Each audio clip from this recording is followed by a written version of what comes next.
제게는 가족보다 더 가깝다고 생각했고 제 인생이 끝날 때까지 평생 함께 할 줄 알았던 친구가 있습니다. 하지만 그런 친구에게 저는 결국 배신을 당하고 말았습니다. 친구와 저는 흔히 말하는 어릴 적부터의 친구 사이는 아니었지만 그 누구보다도 서로를 가장 잘 알고 가까웠다고 생각했고 또 의지했었던 사이였죠. 우선 저는 30대 초반이며 서울 토박이로 생활을 하고 있습니다. 그 친구를 처음 알게 된 지도 벌써 10년이 훌쩍 넘은 얘기죠. 친구를 처음 알게 되었을 때는 대학교 때 시절 알게 되었습니다. 처음 대학교를 가는 날 마치 학창 시절처럼 낯선 사람들이 가득했죠. 그런데 제 옆자리에 앉았었던 그 친구는 제게 먼저 말을 건넸습니다. 자신은 어릴 때부터 제주도에서 자라서 낯선 환경이라 저에게 잘 부탁한다고 하더라고요. 근데 저도 서울에 살았을 뿐이지 여기 있는 모든 게 다 낯설고 부담스러운데 이런 부탁을 하니 뭔가 부담스럽긴 했지만 반갑기는 하더라고요. 근데 그 친구의 성격은 그렇게 타고난 사람이었죠. 처음 보는 사람에게도 아무렇지 않게 다가가는 그런 성격의 친구였습니다. 그때 당시에는 저도 너무 부담스러운 자리였기에 말을 걸어주니까 고마웠습니다. 제게는 낯선 환경에서 도움이 돼주었던 친구였죠. 그 친구와 저는 어떻게 보면 아무도 모르는 낯선 사람들 가운데 처음으로 친구가 된 셈이었습니다. 그래서 같이 많은 시간을 함께 붙어 다녔고 결국 동아리까지 같이 들어가게 되었습니다. 지금은 그렇지 않겠지만 제가 대학교 생활을 할 때만 해도 특정 동아리는 마치 군대 마냥 군기가 엄청 강했습니다. 저는 동아리 활동은 취미라는 생각이 강했었고 언제든지 그만두면 그만이지라는 생각이 있었습니다. 하지만 그때 당시 제가 그 동아리에 들어가게 된 이유가 있었죠. 왜냐하면 지금의 제 아내가 그때 제가 짝사랑했었던 여자였습니다. 대학교에 오자마자 반했던 여자였죠. 저희 학과 특성상 대부분 남자들이어서 그런지는 모르겠지만 제 아내는 그때 당시에 몇 명 안 되는 여자들 중에서도 아주 인기가 많았죠. 지금에서야 하는 말이지만 저 말고도 고백을 많이 받았다고 했던 걸 들었습니다. 아무쪼록 저는 신입생 환영회에서 제 아내를 처음 만나게 되었고 예쁜 외모에 밝고 털털한 성격에 첫눈에 반하게 되었습니다. 그래서 가까이 지내고 싶었고 매일같이 보고 싶었죠. 하지만 평상시에 마주치고 싶어도 잘 보이지가 않더라고요. 그래서 저는 도대체 왜 잘 보이지가 않나 싶어서 원인을 찾아봤습니다. 알고 보니 제 아내는 학과 생활보다도 동아리에 더 뜻이 깊었던 건지 수업 시간 외에는 늘 동아리에 있더라고요. 그래서 잘 보이지 않는 이유가 동아리 때문이란 걸 알게 된 후로 저는 그 동아리에 가입을 하게 되었습니다. 근데 제 친구도 제가 가입한 동아리를 따라서 가입하더라고요. 그때는 단순히 저를 따라서 가입한 걸로만 알고 있었습니다. 그것도 10년이 넘게 그런 생각을 갖고 있었던 거죠. 그때 당시에는 많은 게 즐거웠습니다. 성인이 되고 나서 술을 마시는 것도 새롭고 즐거웠고 동아리에 가서 스트레스를 받을지언정 제가 사랑하는 아내를 매일같이 볼 수 있었으니까요. 그런데 그런 마음만 가지고 적성에 맞지 않는 동아리에서 오랜 시간을 보내기에는 많은 고통이 뒤따르더라고요. 제가 동아리에 별로 관심이 없는 걸 알아챘는지 바로 윗기수의 남자 선배 한 명이 어느 순간부터 저를 자꾸만 건들더라고요. 니까짓게 왜 여기 와서 물을 흐리냐. 이따위로 시간 때울 거면 꺼지라고 하더라고요. 저는 자존감이 너무 무너졌고 화가 나서 그만둬 버릴까라는 생각을 한 두 번 한 게 아니었습니다. 하지만 제가 좋아하던 아내가 동아리에 있었기에 차마 그럴 수가 없었죠. 그러다 저는 선배가 하는 말에 도저히 참지를 못했고 큰 각오를 하고 결정을 했습니다. 내가 나가는 일이 있더라도 고백은 하고 나가겠다라고 말이죠. 그래서 고백을 하려고 몇 날 며칠을 기다렸습니다. 그러다 때마침 고백을 할 수 있는 기회가 생겼죠. 저는 시험 기간이라 공부를 했고 밥을 먹고 잠깐 잠이나 잘까 해서 동아리 방에 들렸더니 제 아내가 혼자서 동아리에서 있었던 거죠. 그래서 저는 무조건 오늘 고백을 해야 하는 기회이구나 싶었고 제 진심을 담아서 고백을 하게 되었습니다. 하지만 그 말을 듣더니 곧장 아내는 장난치지 말라며 저의 고백을 거절했었죠. 그래서 저는 장난으로 하는 말이 아니고 당신 때문에 관심도 없는 동아리에 가입까지 했다고 말했습니다. 그러자 아주 오랫동안 깊은 생각에 잠겨서 고민을 하더라고요. 그러면서 자신은 고민할 게 있다면서 생각을 해보고 대답을 해준다고 했습니다. 그날로부터 일주일 정도를 기다렸습니다. 제 아내는 저의 고백을 받아주게 되었고 저희는 교제를 시작하게 되었죠.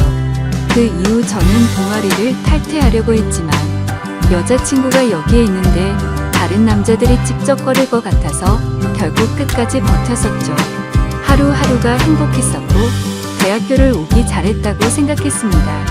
첫눈에 반했던 여자와 연애를 하게 되었고 평생을 함께할 만큼 마음의 단짝이라고 생각되는 절친한 친구가 생겼으니까요. 저와 아내는 자연스럽게 친구도 함께 자주 다니게 되었습니다. 그러다 결국 저는 군대를 가게 되었고 친구는 미국에서 출생만 한 미국 시민권자였기에 군대를 면제받게 되었죠. 저는 친구에게 말했습니다. 여친에게 다른 남자들이 절대로 찝쩍거리지 못하게 잘 부탁한다고요. 그러자 친구는 그런 걱정은 하지 말라며 건강히 잘 다녀오라고 했고 저는 그렇게 군대를 가게 되었습니다. 제 아내에게는 정말 미안하고 고마웠습니다. 서로 만나게 된 지 1년밖에 안 됐을 때 혼자 내버려두고 가야 했기 때문이죠. 그리고 인연을 한결같은 마음으로 기다려주는 모습에 제가 평생 책임을 져야겠다 생각을 했습니다. 그렇게 저와 아내는 군대를 다녀온 시간을 포함해서 5년이라는 길다면 긴 시간 동안 교제를 하게 되었고 곧바로 결혼을 하게 되었습니다. 그리고 나서 제 친구는 제가 결혼을 한 뒤로 자신의 고향인 제주도로 다시 돌아가게 되었죠. 친구는 제주도로 돌아가게 된 후에 부모님의 지원을 받아서 해양 레저숍을 운영하더라고요. 그렇게 사업을 성공적으로 이룬 친구는 젊은 나이에 억대가 넘는 연봉으로 성공한 삶을 이루었고 저는 그저 그런 평범한 직장에 취직을 하게 되었습니다. 그렇게 친구는 1년에 한 번 정도씩 얼굴을 보게 되었죠. 하지만 너무 친했던 친구라서 아주 오랜만에 보더라도 어제 만난 듯이 전혀 거리낌이 없었고 저희는 늘 그렇듯 우정을 다져가고 있었습니다. 그러다 얼마 전 친구는 이번에 비즈니스상 미팅이 있어서 서울로 온다고 하더라고요. 반가운 마음에 아내의 허락도 구하지 못한 채 저희 집으로 꼭 오라고 말했습니다. 막상 말하고 나서 끊고 나니 아차 싶더라고요. 그래서 아내에게 어렵게 말을 했죠. 성원이가 다음 주에 서울 올라와서 집으로 오라고 했는데 괜찮아? 라고 하자 아내는 잠깐 멈칫하더니 그럼 괜찮지라고 대답을 하더라고요. 저는 아내가 이해를 해주어서 다행이구나 싶었습니다. 며칠이 지난 뒤 친구는 서울로 올라오게 되었고 일을 마치고 저희 집으로 찾아왔습니다. 아내는 친구에게 간단히 인사를 하고는 술상을 차리러 갔고 친구와 저는 오랜만에 만나서 시간 가는 줄도 모르고 술자리를 가지게 되었죠. 그렇게 한창 술을 마시고 자고 일어났더니 친구는 여전히 잠을 자고 있었고 저는 늦잠을 자버리는 바람에 정신없이 출근을 했습니다. 그리고 나서 퇴근을 하고 집으로 들어갔더니 친구와 제 아내가 마주 앉아서 밥을 먹고 있더라고요. 저는 친구에게 내려간 줄 알았더니 아직 안 갔어? 라고 묻자 친구는 아직 일이 덜 끝나서 며칠만 더 있다가 간다고 하더라고요. 그러자 아내는 서울에 아는 사람도 없고 여기에 친구가 있는데 굳이 딴 데 가지 말고 저희 집에서 머물러도 된다고 말하더군요. 친구는 너무 민폐가 아니냐며 괜찮냐고 하는데 뭐라고 하겠습니까? 아내도 괜찮다고 하는데 친구가 되어 가지고 다른데 가서 자라고 할 수도 없었죠. 저도 네가 괜찮으면 여기에서 지내도 된다고 했고 친구는 곧바로 고맙다고 대답을 했습니다. 아내는 저도 앉아서 같이 밥 먹자며 밥을 차려주는데 뭔가 기분이 이상하더군요. 열심히 일하고 집에 들어왔더니 아무리 친구라지만 아내와 단둘이서 밥을 먹고 있다는 게 찜찜했습니다. 하지만 제가 너무 과하게 생각하는 거 아닌가 싶어 그냥 그러려니 할 수밖에 없었죠. 옷을 갈아입고 식탁에 앉으니 비싼 한우가 놓여져 있었고 온갖 음식이 푸짐히 차려져 있더라고요. 저는 아내에게 이게 뭐냐고 묻자 친구가 대답하더라고요. 제 아내가 먹고 싶어 해서 아까 같이 장 보다가 자기가 샀으니 부담 갖지 말아달라고 했습니다. 그래서 둘이 같이 장도 보러 갔다 왔냐고 묻자 친구는 술도 깨고 산책도 할 겸 같이 다녀왔다고 하더군요. 아무리 친한 친구라도 그렇지 이건 아니다 싶었고 그때부터는 기분이 좋지가 않았습니다. 그리고는 그날은 평소에 술은 입에도 대지 않던 아내도 합세하여 셋이서 술을 마시게 되었죠. 어느 정도 술이 들어가자 갑자기 아내는 친구에게 온갖 칭찬을 하더군요. 어떻게 너는 나이가 먹어도 아직도 예전 그 모습 그대로냐며 섬에 살아서 그런지 피부도 까무잡잡한 게 왜 이렇게 몸이 좋냐며 묻더라고요. 그러자 친구는 만져볼래? 하면서 힘을 주더니 그걸 또 만져보고 아내는 좋다고 웃더라고요. 그때부터는 그냥 기분이 더러웠습니다. 남편을 옆에 두고 이것들이 무슨 짓거리인가 싶었죠. 저는 조용히 술만 마셔댔고 친구와 아내는 약간은 제 눈치를 본 건지 화제거리를 돌리더군요. 아내는 친구에게 요즘 경기도 안 좋을 텐데 제주도에도 피해가 크지 않냐며 물었고 친구는 자신이 하는 사업은 관광지 특혜를 받아서 그런지 크게 영향을 받지 않아 딱히 문제가 없다고 하더라고요. 그러면서 다음에 저와 같이 여행을 오면 풀코스로 관광을 시켜준다고 하더니 다른 거 걱정 말고 비행기만 타고 넘어오라며 말하더군요. 아내는 그 말에 좋다고 싱글벙글 웃는데 그때 저는 할 말이 없었습니다. 사실 아내에게 미안한 일이 있었던지라 거기다 대고 제가 뭐라고 말도 못했었죠. 결혼하고 얼마 지나지 않은 시점에 저는 지인의 권유에 투자를 하게 되었고 결국에는 사기를 당했습니다.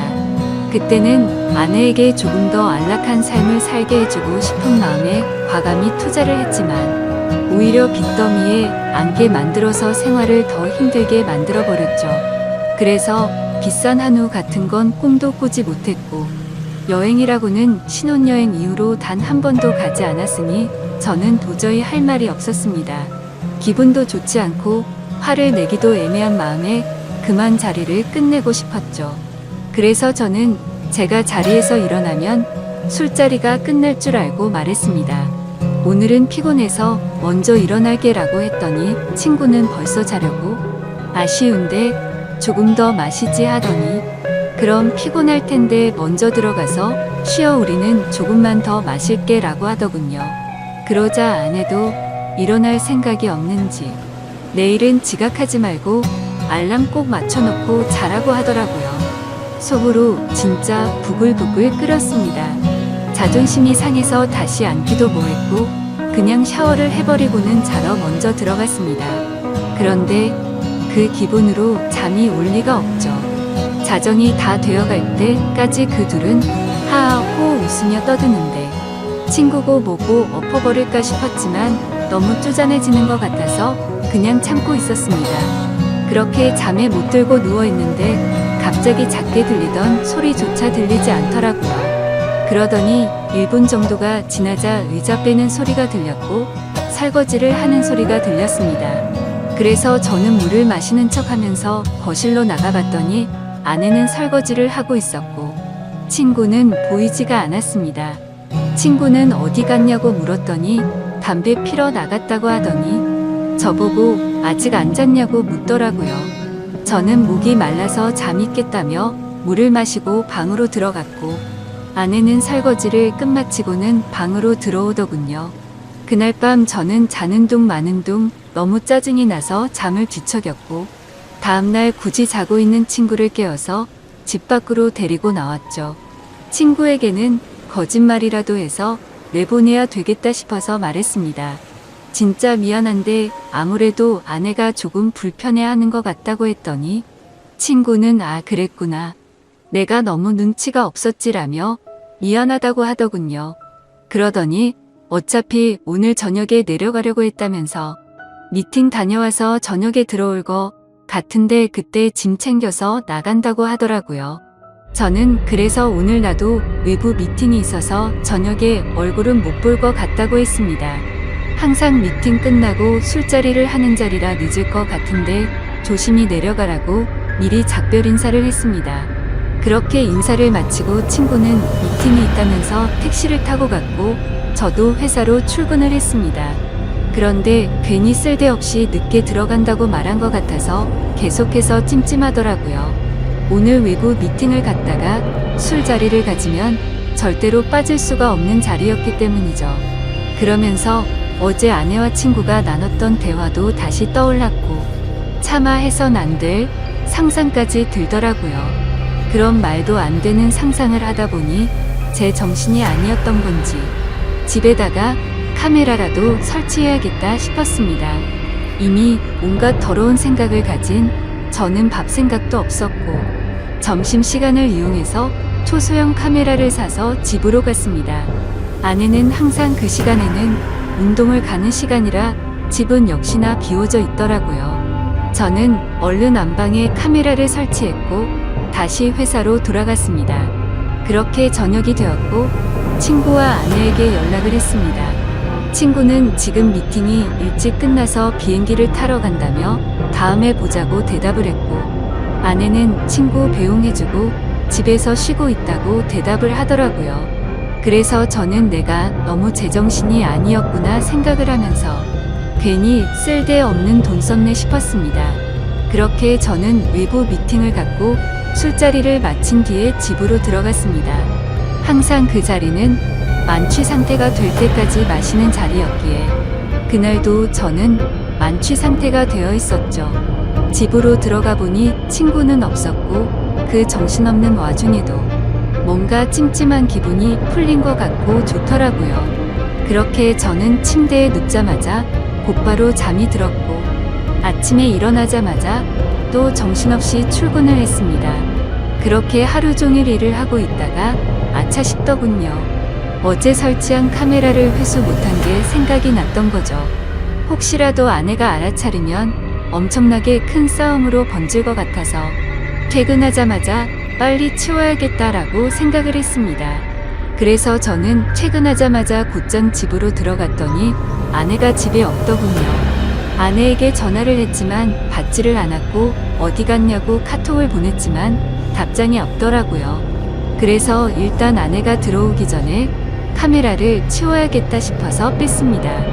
근데 아내는 2시간이 넘도록 전화도 오지 않고 카톡 답장도 오지가 않았습니다. 슬슬 짜증이 나기 시작했고 진짜 아내가 바람이라도 났나 싶었죠. 그래서 저는 갑자기 카메라 생각이 번뜩 났고 저장된 영상을 돌려봤습니다. 근데 정말 너무 충격적인 장면들이 그대로 녹화되어 있더군요. 제가 카메라를 설치하고 집 밖으로 나간 지 2시간 정도가 지나자 남자 여자 목소리가 들려오더니 제 아내와 친구는 방으로 키스를 하면서 들어왔습니다. 정말 그 모습을 보는 순간 바로 욕이 튀어나왔고 소리를 질러댔습니다. 그 둘은 자연스럽다는 듯이 제 침대에 누워서 스킨십을 하는데 너무 역겨워서 도저히 보질 못하겠더군요.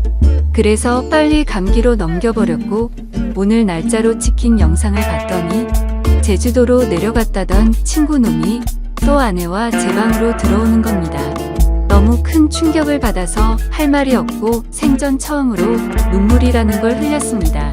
슬퍼서 우는 게 아니라 분노가 극도로 치밀어 오르다 보니 눈물이 난다란 걸 깨달았죠. 그러면서 제가 퇴근하기 1시간 전쯤 남편이 들어올 수도 있을 것 같다면서 계속 같이 붙어 있고 싶은데 아쉽다고 하더니 나가서 같이 있자고 하더니 화면에서 사라졌습니다. 제가 그 영상을 보는 중에도 제 아내는 친구놈과 밖에 나가서 같이 붙어 있었던 거였죠. 저는 그래서 바로 친구놈에게 전화를 했습니다. 역시나 전화를 받지 않더군요. 근데 아내와 달리 몇 통을 걸었더니 전화를 받더라고요. 저는 침착하고 물었습니다. 제주도에 조심히 잘 내려갔냐고 물었죠. 그러자 친구는 잘 내려왔지. 그게 그렇게 궁금해서 전화를 이렇게 몇 통씩이냐고 했냐고 묻더군요. 그 말을 듣고 있는데 아내에게서 카톡이 바로 오더군요. 친구랑 오랜만에 만나서 영화를 보고 있다고 거짓말을 아주 자연스럽게 하더라고요. 카톡을 보자마자 더 이상 저는 분노를 참을 수가 없었고